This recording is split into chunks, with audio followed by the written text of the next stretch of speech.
What happens when a woman who's built a brand on pushing back sits across from someone who simply doesn't scare easily?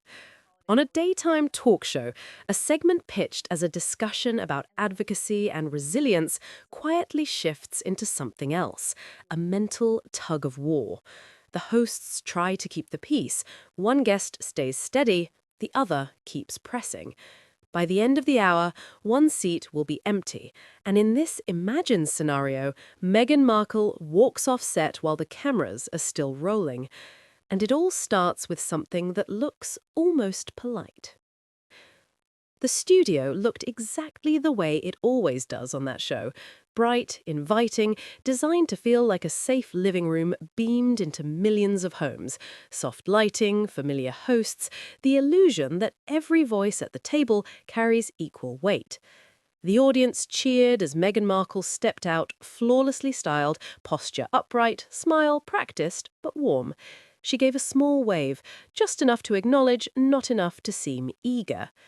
She slid into her seat with the comfort of someone who knows what it means to be watched from all angles. Cameras were nothing new, attention was nothing new. Control was something she'd fought hard for. Joy Behar leaned in with her signature grin. Whoopi Goldberg nodded her welcome, expression neutral but focused. A moment later, Sharon Osbourne entered from the opposite side. The energy in the room shifted. The applause wasn't necessarily louder, but it carried a different charge, curious, anticipatory. Sharon didn't play to the audience, no extra wave, no performance. She simply walked to her chair, sat down, crossed her legs, and rested her hands, every movement unhurried. From a distance, the panel looked balanced. Up close, the tension was already starting to hum. Whoopi opened the segment in her usual measured tone. "We're glad you're all with us today," she said. "We're talking about life in the public eye, criticism, and what it means to stand in your truth." Meghan's smile brightened. "Criticism and I are old friends," she said lightly. "It tends to cling to women who don't play the roles they're assigned." Joy let out a nervous laugh. "Well, there's definitely some truth to that." Sharon still didn't react. She just watched. The first stretch of questions stayed safely on script.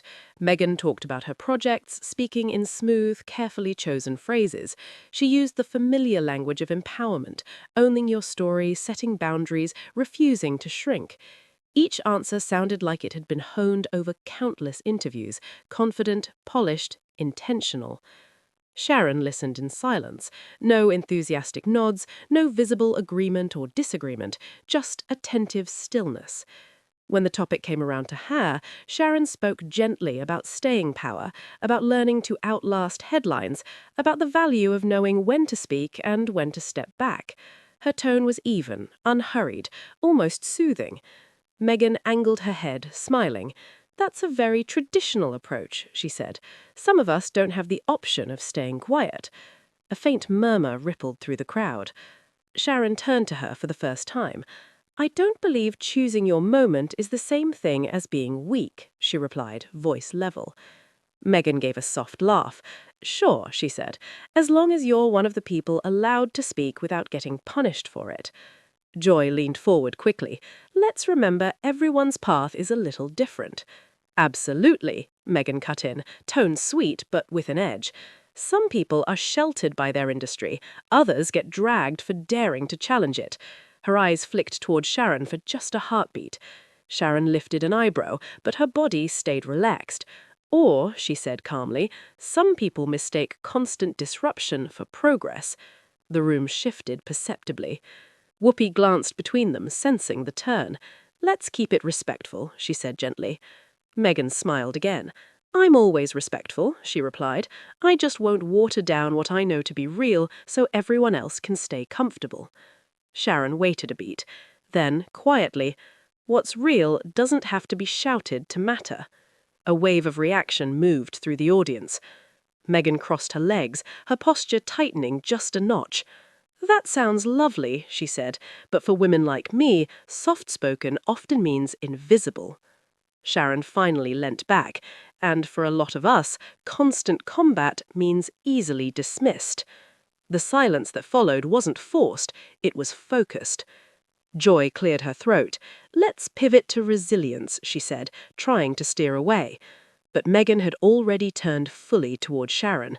"You've had decades to say bold things without being branded impossible to work with," she said.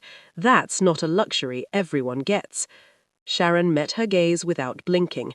"I've been called every name you just listed," she said. "The difference is, I didn't make those names my whole personality." That was the first real crack. Meghan's smile slipped barely for half a second. The cameras kept rolling. The audience leaned in. No one quite realized yet that the line had already been crossed and there would be no easy way back. By the time they returned from the first commercial, the mood in the studio had changed. The crowd was quieter, not bored, but braced. The kind of silence you get when people can sense the conversation is one wrong word away from blowing past the format. Meghan sat straight-backed, hands folded, face composed but sharper. Sharon looked almost exactly as she had before, shoulders loose, expression open, unruffled. Joy adjusted her glasses, clearly preparing to jump in at sign of trouble. Whoopi watched the two women like someone watching weather radar. "Okay," Whoopi said, her voice calm but more deliberate. "Let's talk about backlash, because both of you have seen a lot of it, in very different ways." Meghan slid in smoothly. "Can I start?" she asked. Whoopi hesitated, then nodded. "Go ahead."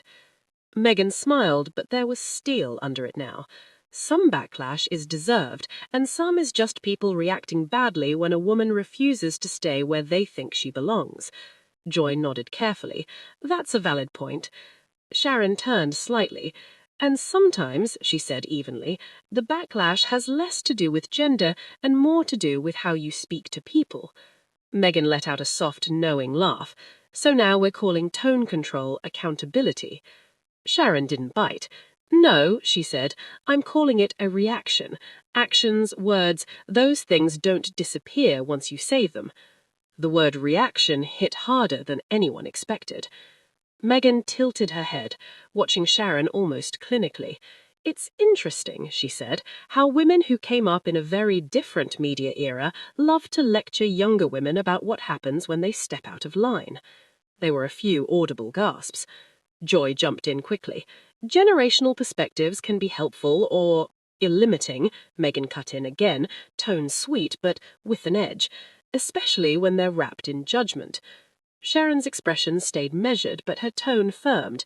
"Experience isn't judgment," she said. "It's reference. It's knowing how certain patterns tend to end." Meghan leant back. "Experience can also be used to slow other people down," she countered, "to keep calling their growth too much too fast." Sharon held her eyes. "Or it can keep you from making the exact same mistakes." The tension between them settled in like a third presence. Whoopi lifted a hand. "Let's keep this moving in a useful direction," she said gently. Meghan nodded toward her. "I'm all for that," she replied. "I just think we need to be honest about the double standards." She turned back to Sharon.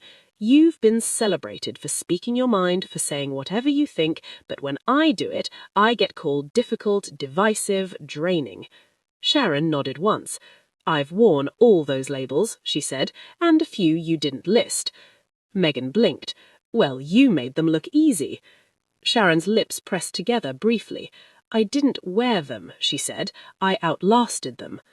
A low murmur stirred in the audience. Joy leaned forward. "Let's not turn this into a competition over who's had it worse." "But that's exactly what happens," Meghan said. "Some people's scars get sympathy, other people's get interrogation." Sharon took a measured breath. "You talk a lot about scrutiny," she said, "but you also seem to lean straight into the spotlight." The room froze for a second. Whoopi shifted in her seat. "Sharon—" "I'm not attacking," Sharon said calmly. "I'm asking." Meghan's smile got cold. "I don't invite cruelty," she said. "I respond to it." Sharon inclined her head.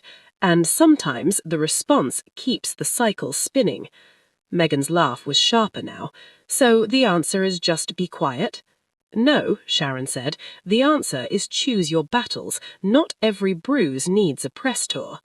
There it was again, the idea of restraint. Meghan crossed her arms. I didn't come on this show to be told to take up less space, she said coolly. Sharon leaned forward a fraction. And I didn't come here to pretend that higher volume automatically means more impact. Audience reacted loudly this time. Joy lifted both hands. Okay, let's all breathe for a second. But Meghan wasn't finished. You know what's exhausting, she asked, being constantly coached by people who benefited from the same systems I'm criticized for questioning. Sharon's eyes narrowed just slightly. You know what's exhausting on my end, she replied, watching someone walk into conflict again and again and never once ask what they might be contributing to it. The tension ratcheted up another notch. Whoopi stepped in, her voice firmer. We're not here to attack each other as people. Meghan looked honestly offended. I'm not attacking anyone, she said. I'm describing my reality. Sharon nodded. And I'm describing what I see, she said. 2 different angles on the same frame. They locked eyes. No shouting, no theatrics, just 2 people refusing to move. Joy leaned toward Whoopi and whispered, This is going sideways. Whoopi gave the smallest nod. Meghan spoke again, her voice smooth but now undeniably cold. It's sad, she said, that women still spend more time criticizing each other than standing side by side. Sharon's answered without delay. Support doesn't mean agreeing with everything, she said, and it doesn't mean pretending harmful behavior is empowering just because a woman is doing it. That was the moment the hosts could feel it slipping. Meghan's shoulders shifted, her smile disappeared completely, and when she stopped even pretending to play along, everyone on set knew there was no way to wrap this up neatly anymore. The applause after the next break was scattered, uncertain. A few people clapped out of habit, most just watched, waiting to see what would happen next. Meghan sat rigid, shoulders set, chin high. The breezy confidence she'd opened with was gone. In its place, something more guarded, more combative, more tired, and ready to fight if pushed. Sharon looked almost unchanged, calm, present, not smug, not apologetic, just there. Whoopi spoke first, carefully. Let's reset, she said slowly. We want this to be a conversation, not a cage match. Meghan let out a breath that sounded very much like a scoff. Joy picked up on it immediately. Meghan, she said gently, you were saying you felt like people don't always get you. I feel misrepresented, Meghan corrected, quick and sharp. Those are not the same thing. Sharon nodded. They aren't, she agreed, and sometimes we misrepresent ourselves by the way we present our stories. Meghan turned to her, eyes flashing. Are you implying I'm to blame for how people treat me? She asked. I'm saying, she replied without hesitation, we all share responsibility for how we treat other people. That line hit the table like a weight. Meghan gave a short, dismissive laugh. Of course you'd say that, she replied. It's easy to sound fair-minded when your every word has been twisted into a weapon against you. Sharon's jaw tightened slightly. I've had things I've said cost me my job, she replied, more than once. Meghan waved a hand. Let's not pretend it's the same scale. The crowd reacted audibly. Whoopi leaned in, voice firm. Okay, we are not going to start grading each other's pain. Meghan nodded in Whoopi's direction, but she didn't look away from Sharon. I just think it's worth noting how women who were once labeled controversial suddenly position themselves as the referees of everyone else's behavior. Sharon leaned back, folding her hands. Is that refereeing, or is it boundaries? Meghan's jaw set. You're telling me how I'm supposed to exist in public, how loud is too loud, how honest is too honest. No, I'm telling you what I see happen when every single moment turns into a showdown. Joy tried again. Maybe we can find some shared perspective here. There isn't one, Meghan snapped. The room froze. Joy blinked. I'm sorry? There isn't one, Meghan repeated, louder this time, because every time I open my mouth I'm told to soften it, explain it, justify it, and when I don't, I'm branded the problem. Sharon leaned forward slightly, still controlled. Being called difficult isn't a crime, but brushing off everyone else's experience as less real than yours, that does something. Meghan lurched halfway out of her seat, then sat back down, catching herself, but the moment was already out there. "You keep bringing it back to my tone," she said, "but maybe what's really going on is that you're just not comfortable being challenged." Sharon met her stare. "I'm not uncomfortable, I'm unimpressed." The audience gasped. Whoopi stood, her voice suddenly very firm. "All right, we are going to slow this down right now." But Meghan was already leaning forward, eyes blazing. "You don't get to be unimpressed with my life. You don't get to sit there and judge choices you've never had to face." Sharon's voice didn't rise. "I get to respond to what I see in front of me, and right now what I see is somebody who confuses any kind of pushback with being persecuted." That was the breaking point. Meghan stood all the way up this time. Her chair scraped loudly against the floor. Joy's hand flew to her mouth. "Oh my God," Joy whispered. Whoopi turned toward the camera, ready to cut to break, but Meghan was already walking away. Everyone in the room knew there was no way to wrap this up neatly anymore. There was no dramatic door slam. That was the part that stuck with people. Meghan's heels clicked sharply on the studio floor as she walked off, every step controlled but unmistakably angry. No final glance back, no last line, just leaving. For a long beat, no one spoke. The audience sat frozen, unsure if they should applaud, gasp, or stay completely still. The cameras lingered on the empty space at the table, the microphone lying there with its cable loosely curled, like something dropped mid-conversation. Sharon remained standing for a moment longer, not gloating, not rattled, just still. Whoopi exhaled slowly, the weight of what had just happened settling over her. Then she turned to the camera, professionalism snapping back like a rubber band. "All right," she said evenly, "we're going to take a moment." Joy leaned back, eyes wide. "Well," she muttered, just loud enough for her mic to catch, "that went off the rails fast." Whoopi gave her a look, not angry but definitive. "We wanted a conversation," Whoopi said, addressing the audience directly. "We didn't ask for it to fall apart." Her tone was calm, but the boundary was clear. Sharon finally sat down. She didn't look satisfied. She didn't look devastated. She just looked finished. Joy turned slightly toward her. "Sharon, is there anything you want to add?" she asked carefully. Sharon shook her head once. "No," she said. "I think what needed saying has already been said." A low murmur moved through the crowd. Whoopi nodded slowly. "This table," she said, tapping it with her fingertips, "is meant for exchanging ideas, not steamrolling, not dismissing, and definitely not tearing each other down."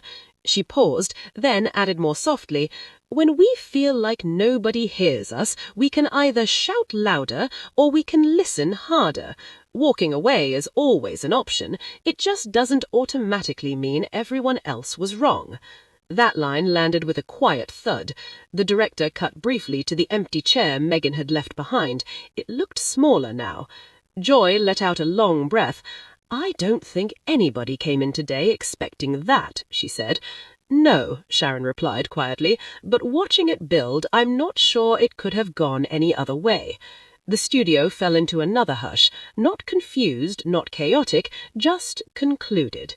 Later, clips from the episode would circulate everywhere. Social media would split into sides. Comment sections would argue over who crossed the line, who was justified, who overreacted.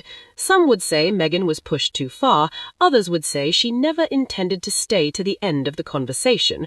But one detail would replay over and over for anyone watching closely. Sharon never raised her voice. Joy and Whoopi never stopped trying to steady the ship. And in this imagined segment, Meghan Markle was the one who stood up and walked out.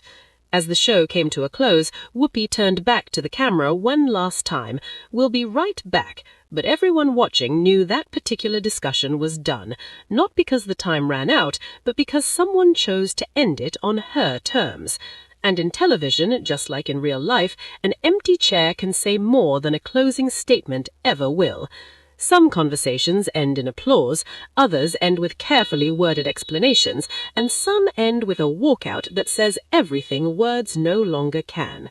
If you're drawn to these slow burn confrontations and unfiltered moments, hit like, click subscribe, and turn on notifications. There's always another table, another story, and another moment when someone decides they've had enough and leaves.